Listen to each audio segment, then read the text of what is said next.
A couple of key defensemen on the NHL trade board have been removed.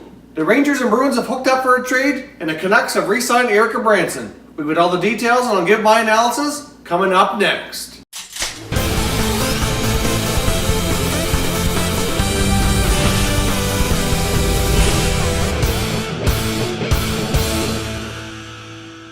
Hey everyone, and welcome back to another video here at Top Shelf Hockey. If you're new to the channel, thanks for stopping by.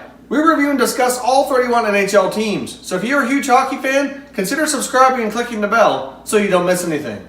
So as I mentioned off the top, a couple of defensemen that have been near the top of the trade bait board as we approach the NHL trade deadline, their name can be taken off. We know what's going on with a couple of these guys as of right now. We have some breaking news. The New York Rangers and the Boston Bruins have hooked up for a trade. The Rangers have traded defenseman Nick Holden to the Boston Bruins for defenseman Rob O'Gara as well as a draft pick.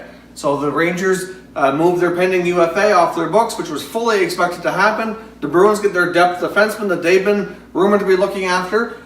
We've seen a number of defensemen that apparently the Bruins have shown interest in over the last number of weeks, and it's been speculated they may very well add at least one guy as depth for the playoffs. Well, looks as though Nick Holden's going to be their guy. Now, in return, the Rangers get a fairly good prospect, and part of their mission to get younger, faster, and more skilled. And now O'Gara has only seen 3 NHL games with the Bruins this year, limited ice time, but he's played mostly with the Providence Bruins.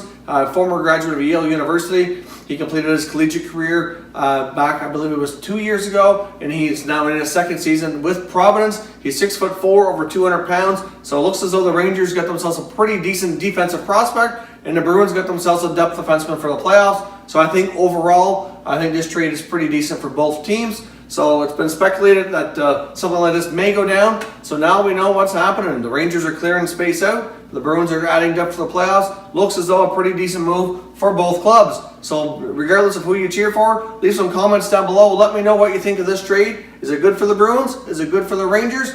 Give me your thoughts down below. Now the other news here that just broke in the last few minutes is the Vancouver Canucks have opted to re-sign defenseman Gudbranson. He signed a 3-year deal of $12 million.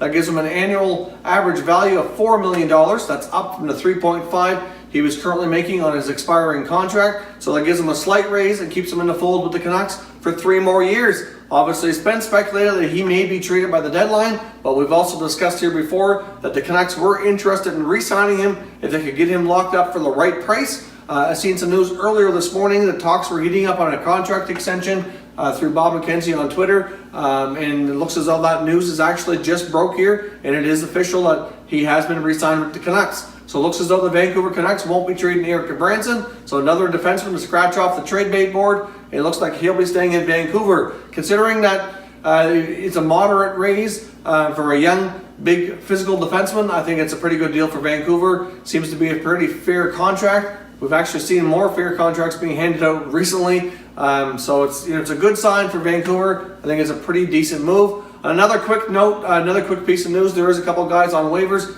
Ottawa Senators have placed forward Gabriel Dumont on waivers. They picked him up on waivers earlier this year from Tampa, and now he's on waivers again. Hard to say if he'll end up getting claimed, but it looks as though he'll, if not, he'll report to their minor league team, and we'll go from there. So the Senators continue to kind of shake things up in Ottawa. Dumont had been injured for quite a while with a high ankle sprain. Recently came back, played the last couple games, but as per usual, really hadn't done a whole lot. And it looks as though he may be on his way out. So certainly leave some comments down below. Let me know what you think of these moves. I know none of them are big blockbuster deals, but they're all a little key depth moves that could add, especially for the Canucks and the Bruins going forth here as we approach the end of the season. Don't forget as well to follow us on social media. You're going to see our Twitter handle on the screen right here. We're also on Facebook and Instagram, and all those social media accounts are linked down below in the description. As always, thank you very much for watching, everybody. We will catch you next time.